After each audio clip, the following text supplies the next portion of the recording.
একটি গ্রামে সাধু বাবা ও তার ছেলে বাস করত। তারা একটি ছোট কুঁড়ে ঘরে থাকত।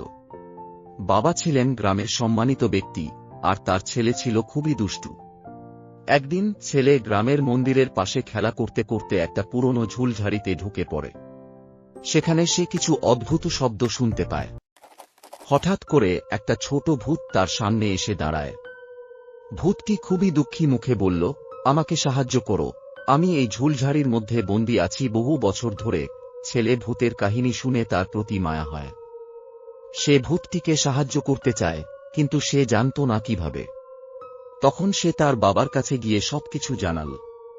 বাবা ছেলেকে বললেন, সত্যি সাহসী ছেলেরা দুষ্টু হয় না, তারা দয়া দেখায়। চল আমরা তাকে মুক্তি দিই। বাবা ছেলে মিলে মন্দিরের পুরোহিতের কাছে গিয়ে বিষয়টি জানাল। পুরোহিত তাদের কিছু মন্ত্র এবং পবিত্র জল দিলেন, যা ব্যবহার করে তারা ভূতটিকে মুক্তি দিতে পারবে। বাবা ছেলে ফিরে গিয়ে মন্ত্রপাঠ করে এবং পবিত্র জল ছিটিয়ে ভূতটিকে মুক্তি দিল। মুক্তি পেয়ে ভূতটি খুব খুশি হল এবং বলল, তোমরা আমার জীবন বাঁচিয়েছ, আমি তোমাদের সব সময় সাহায্য করব।